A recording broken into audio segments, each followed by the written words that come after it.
Hello out there, all you lovely marketing people. This is Mike Doyle, and welcome to the Drive80.com unnamed podcast, where the point of the show is to answer the question, how do I market my video or videos?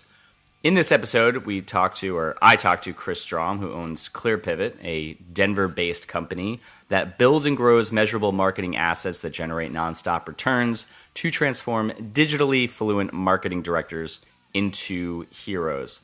The focus of this episode is not so much how they're marketing their videos for clients, but how ClearPivot themselves are leveraging Snapchat to create awareness about their own company.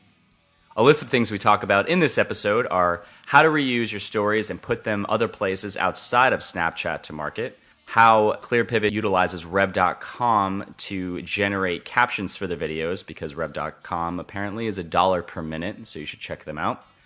How one of their Snapchat stories went semi-viral after they uploaded it onto YouTube. How one of the flaws in Snapchat is that you can't discover new accounts like you can in Instagram, and a bunch more cool other things. Before we begin, please subscribe to the podcast and feel free to rate the show because it will help more people find this sucker.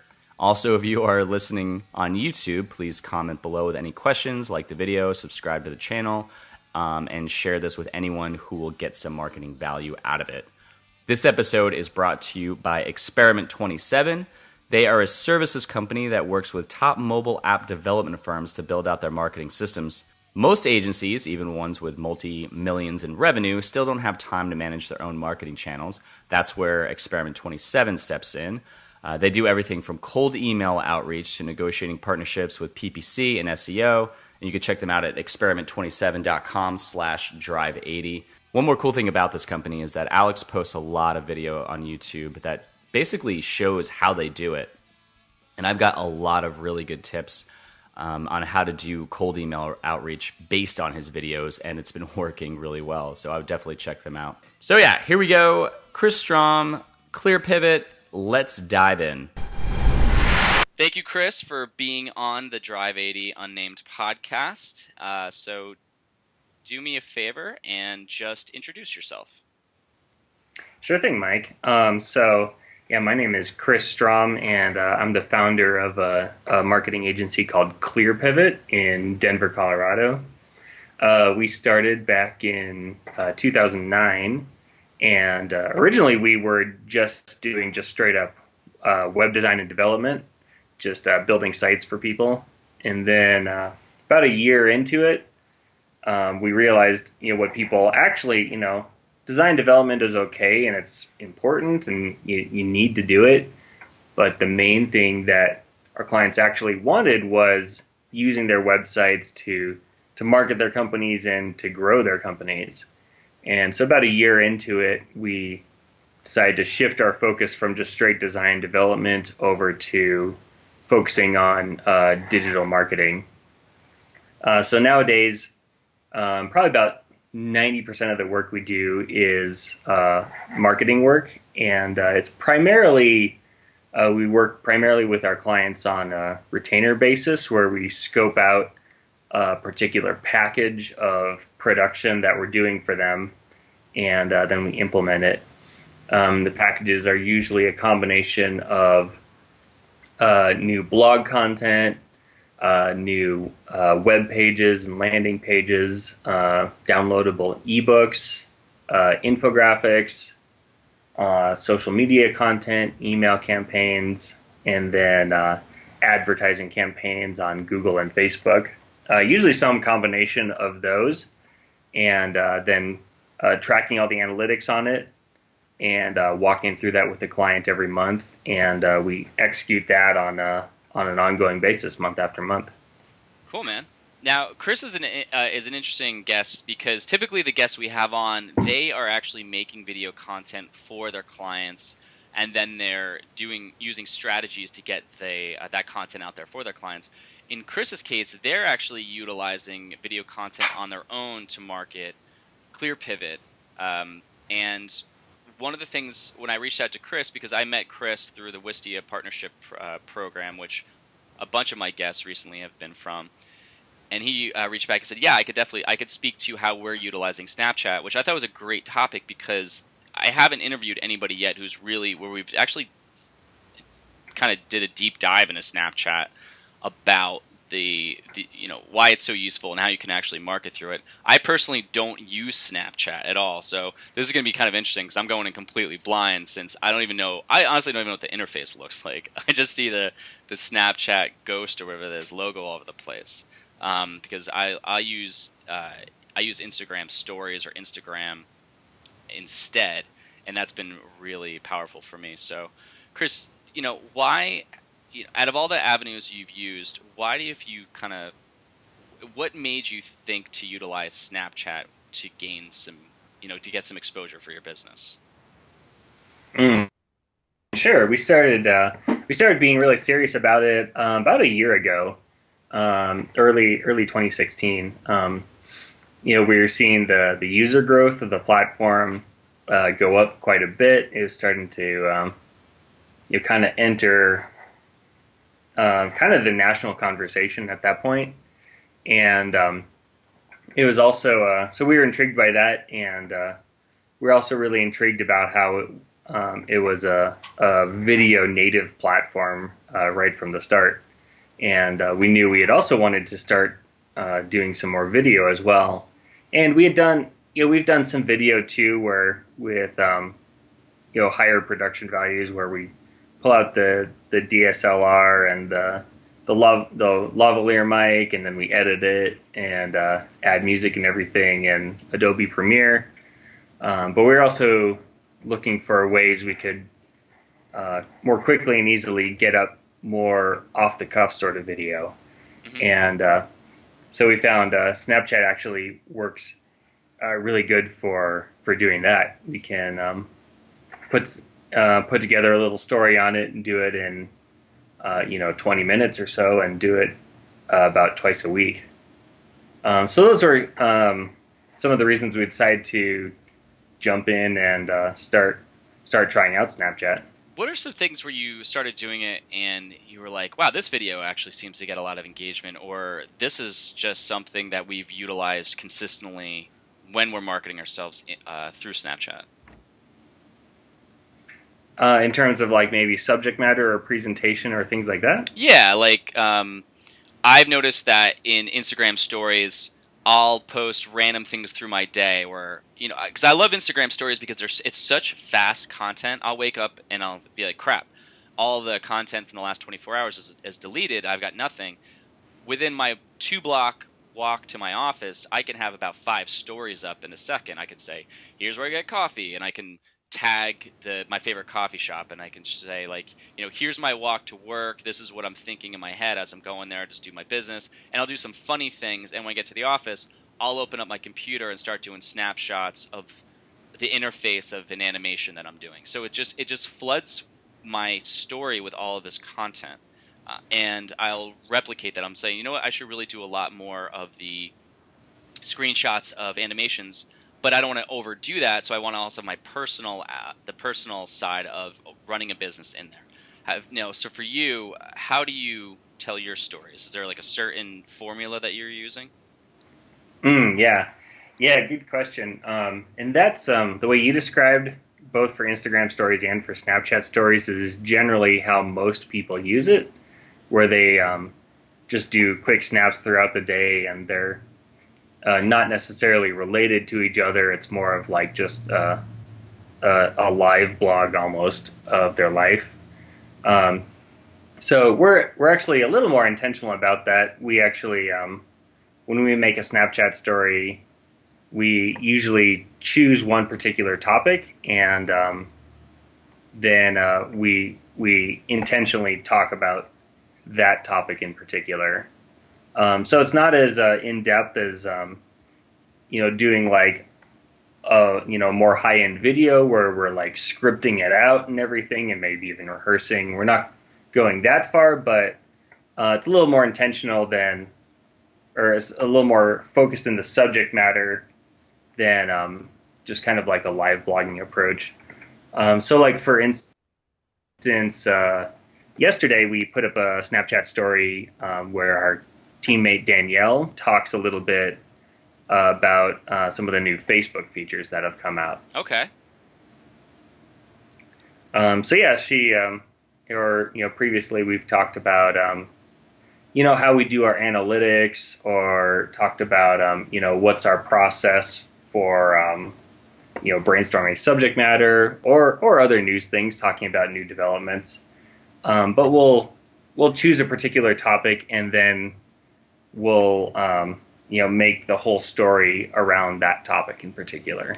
So when you're doing a story for that, what's the length you can do to shoot one story? Because Instagram, it's really short. It's just like, maybe, I don't know, maybe 10 seconds, 30 seconds. What is it for Snapchat?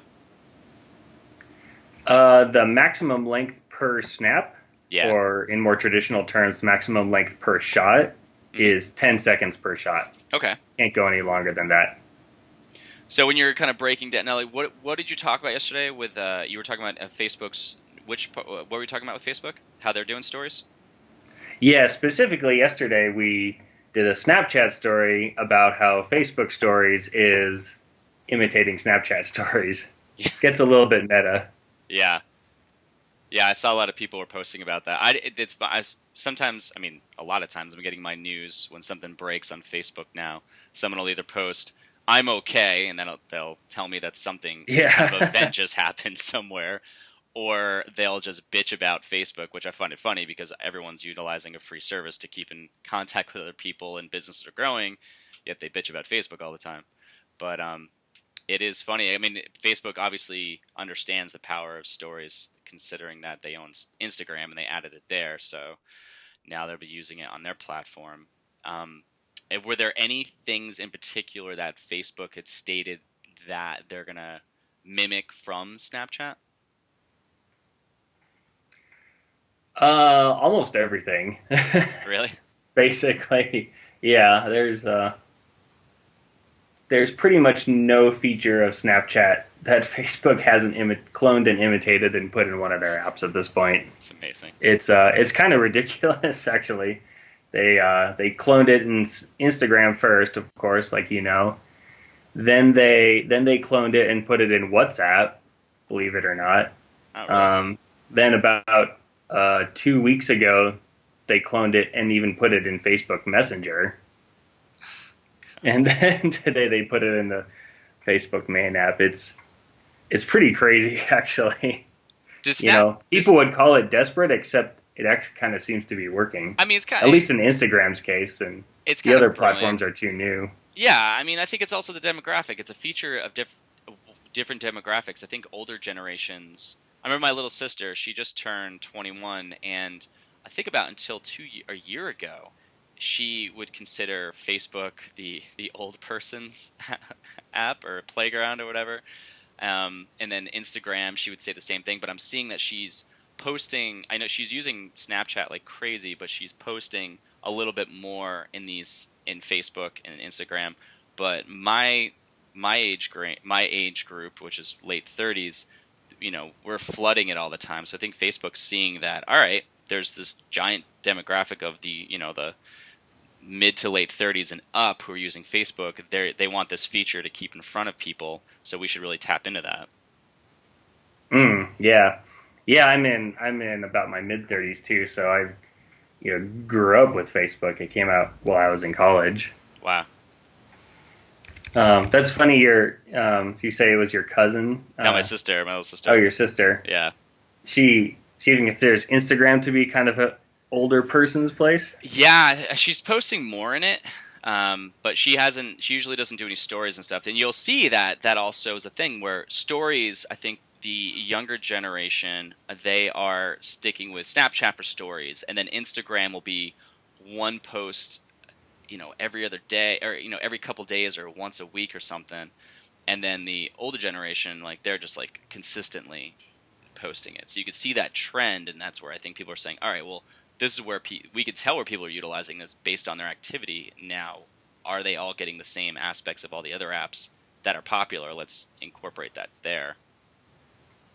Yeah, and it's interesting how I think behaviorally how the way the different apps are set up affects how people post on it. Like the reason people will only post on Instagram like once every couple days because like Facebook, it's you can see how many other people liked it, and so it makes this on both Facebook and Instagram. There's this whether you realize it or not, you feel this kind of pressure to perform, and like, there's nothing worse than posting something that you think is really awesome and like 3 people like it. That's it almost feels like a slap in the face or something. So yeah, especially when you're posting business content, because you could post personal stuff and people really like it, and then you get the business aspect and it just goes radio silent.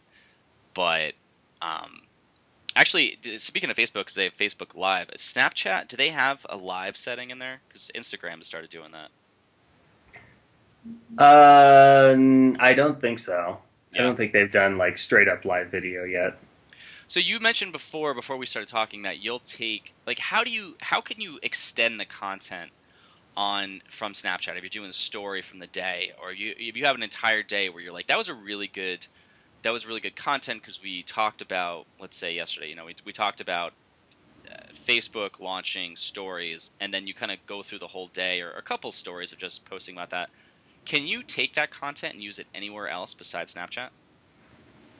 Yeah, and in fact, we probably wouldn't use the platform if we couldn't. So the good thing is you can actually take your story after you make it, and you can download it to your phone out of Snapchat. So every time we do a story, we always do that. Okay. We download it, and then we'll turn around and we'll upload it to YouTube. And then sometimes we'll take the uploaded YouTube video and we'll embed it in a blog article on our own site. And then we'll turn around and upload it natively to Facebook as well. And then we always go the extra step to transcribe it and put captions on it. Okay. And we use Rev.com to generate the captions. What I think I've heard of Rev.com. Isn't it just like a couple cents a word or something like that? It's $1 per minute for it. Captions or transcriptions. Oh my God, that's brilliant.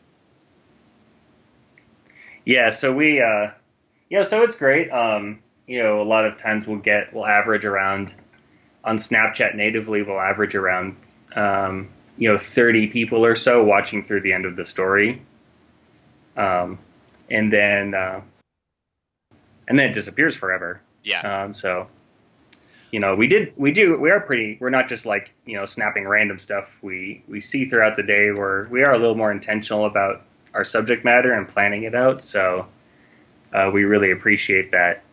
Even though Snapchat isn't made for evergreen content, we can still take that content and put it up on YouTube and Facebook where it will be evergreen.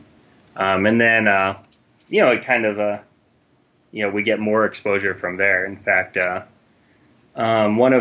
we did a story sometime last year or so, and then we turned around and we uploaded it to YouTube, and it was on a trending topic. We were talking about the memories feature in Snapchat.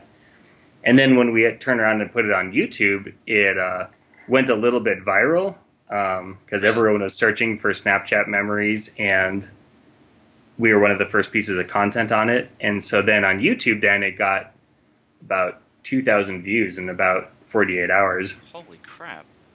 Yeah. That's a brilliant idea. So you found a hot topic, you used Snapchat, did stories based on that. You downloaded it now when you're downloading the file from Snapchat, I know in Instagram stories you can only download one panel, right? That's how I see it. It's just like visually there's like, how many panels you have. It's like images or video. You can do it one at a time, but it doesn't put that into one file. But Snapchat does that? Yeah, Snapchat does that. You can download the whole story. And we've experimented with Instagram stories, and originally I thought you could only download the individual snaps as well. Yeah. But I think later on I found an option to download the whole thing. No kidding. Wait. I think so. I'd have to double check, but I think it's right. I just opened my phone and did it. Let me look at this. Hold on. On the top, I've always saw. holy crap, it does do that. This is amazing. Yeah, Literally it's you know what it is? It's basically when you look at the story, on the top there's a circle with the arrow as a download, and that downloads the whole story. No way. oh, it taught you something new, I guess. That's awesome. I love this podcast. Yeah. But I think Yeah. just to go back though, I mean, so there's a technical thing we just learned. So hopefully people listening to this just are like, holy shit, we just learned this as well. But yeah, I mean, I think this is some great stuff. It's, how exactly can you craft a good story? And I think a lot of people, especially if you're running a business, because so many people out there want to be entrepreneurs and they want to run their own business.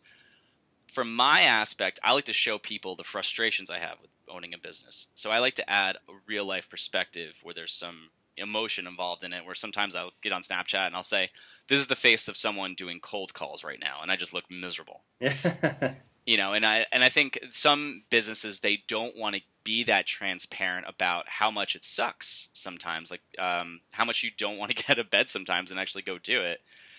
But in some other businesses, they'll say, this is just the face of the company. Here's us doing this, and we're having a ping pong tournament here, and now we're out working really hard and fluff, fluff, fluff. But I like that balance of showing people the real side of it. For your company, what is it that how far will you go to show someone the behind the scenes when you're doing content, video content? Let's see. Well, like I mentioned, we're not doing as much like just straight up like throughout the day sort of stuff on Snapchat. At least we've done a little bit of that on Instagram and so on.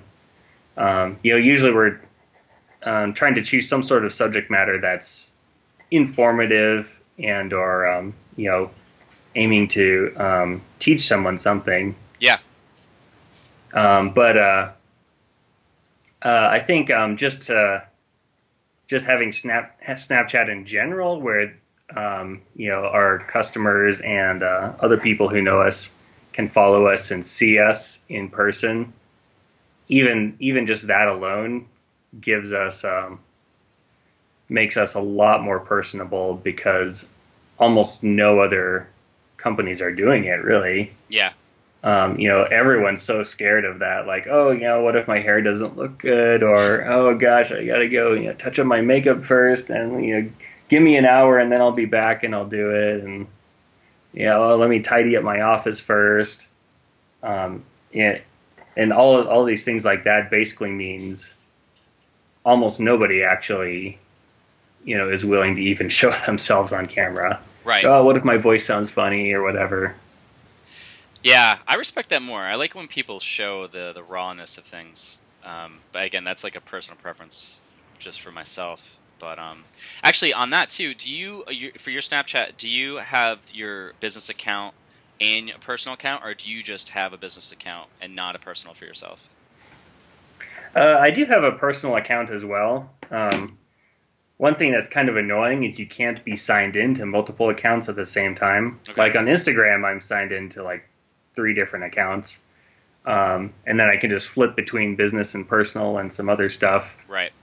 On Snapchat, you can only be signed into one account. So I'm usually just signed into my business account, and my personal account ends up kind of neglected. I think that's actually a kind of a safeguard, because I've posted sometimes and I'll look at that and I'm like, crap, it's my other account. Yeah. Oh, yeah, I think we've all done that. Yeah, which is fine, because I haven't posted anything. It's like, I never post anything, or I'll never doing content that would be embarrassing or anything. And, unless I personally want to be embarrassing, of just like, bad hair day or just, whatever it is. But, I think in that sense, like I said, it is a bit of a safeguard, where I don't know if they have talked about addressing having that easy feature to just flip through accounts, because maybe they're seeing that some people have gotten themselves in a little bit of trouble when they're posting to their business, and they accidentally think that it's their personal account. Yeah, I mean, we've all seen the stories over the years of even big companies, someone who's doing social media for, United Airlines or something. They're out with their friends and they're tweeting some sort of snarky stuff, and they think it's on their personal account, and then it's on United Twitter.com/United Airlines, or Yeah. it's on Twitter.com/McDonald's. Oh yeah, that McDonald's story was pretty. That would have been a pretty interesting thing to address. As soon as it's hot, I mean, just to get out there, like just even going back again, just the fact that you guys addressed that topic right there and it trended because everyone was looking for it. I mean, that to me is just kind of a brilliant idea because, like I said, I have an animation company and sometimes content comes out and it takes a while to animate something, but just to do something super rough, again, this is outside of Snapchat, but to do something super rough and post it somewhere and then tag it based on what people are searching for, that's just such a smart idea to try to get some exposure, even though it might not be from the exact audience you want, unless it's around a topic that's relevant to what your business is. Yeah, that's what we really like about it. We really like the, nice professional, nicely done videos as well, where you're, shooting it and editing it and setting up the lighting. I think those have an extremely important place as well. Yeah. Because no one just wants to watch shaky cell phone videos every single day, Yeah, 100%. But I think they complement each other nicely with really nicely done videos with animation and sound and music and editing and high quality cinematography and all of that, complemented with more off the cuff everyday snack size video. Yeah, totally. Cool, man. Well, we're close to 30 minutes is usually where I like to cap this. But before we go, just two things. One, do you have any tips with Snapchat, any takeaways, just like a small little nugget of advice where you are going, yeah, like if you're ever going to do this, this is the best way to do it, or watch out for this, or I don't know. Does anything come to mind? Let's see. Kind of the main advice I have for it is it's not the most friendly platform for being able to easily grow an audience. Okay. It's not very friendly at all. There's no tools to just browse and discover new accounts like there is in Instagram. There's not yet any way of using advertising to, get your account. At least, if you're smaller than Pepsi or Samsung or Frontier Airlines, so far there haven't been much advertising options for companies smaller than, Fortune 100 companies. Okay. So it's definitely significantly harder to grow your audience on there than it is on Facebook or Twitter or Instagram. So you have to be really intentional about making the ask, getting people, saying, hey, follow us on Snapchat. Here's our code. Click here to add us right now. Here's our snap code. Snap our snap code to add us. Here's our username. We take up half the space in our own website header with a call to action to add us on Snapchat. Yeah, I'm with looking our at that right username now, there. Yeah, with our username there and our snap code. So you have to work a lot harder to grow the audience there. So don't just make an account and think people will just start finding you. You have to go twice as far to promote it as you would for other types of social accounts. Awesome, man. Cool. Well, I think yeah, man, some good feedback. I think I literally in the show I learned something. Even if it wasn't, I learned a bunch of stuff about Snapchat, which is great. And I also learned how to download a full story because I was always wondering what the hell that button was. I'm like, why is there 2 download buttons? And now it's the whole story, which is freaking great. But cool, man. Well, do you mind? So, Chris, before we go, is there anything you want to plug? Anything at all that's top of mind that you'd love people to know about? Sure. So, as a marketing agency, we generally work with marketing directors or marketing managers at companies. Usually companies of kind of between 2 to 10 million in revenue is a common size for us, and they'll have like one marketing director on staff who's just overloaded with everything they need to do. That's a very common type of persona that we work with. And, so a lot of companies say, just push retainer packages and, hey, sign up for a 12-month commitment with us and so on. And, that's not a good spot for them to just jump in blind. So, a lot of times when we talk with people, we say, hey, let's sit down and we'll just, give you an hour of free consulting with us.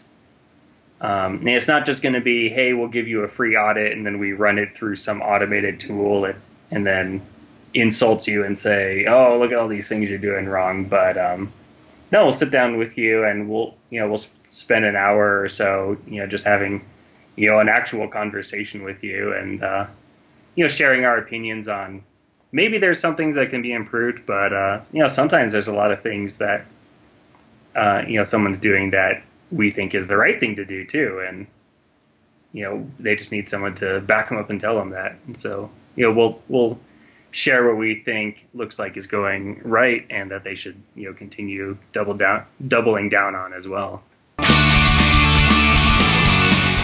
All right, that is the show. I hope you enjoyed it. If you said, yes, Mike, I certainly did, then please message any of your marketing friends and tell them what cool tips you learned that could possibly benefit their lives and make them want to listen to this podcast. Also, check out drive80.com if you are struggling to explain what your company does. We accomplish this in a minute or so with animation. If you have any questions, please send me an email at mike@drive80.com. I'd love to hear some feedback. Tell me what you like. Tell me the things I could fix to really just make these episodes better, really give you guys a lot of value because, again, that is the point. I really want to be very focused on this. So you're listening to it. Every time you hear it, there's something new, and it really, you could take an action with it right there and grow your business or grow your clients' businesses, which will then help you grow your business because they'll want to pay you more. Again, Mike Doyle, drive80.com. Go in peace.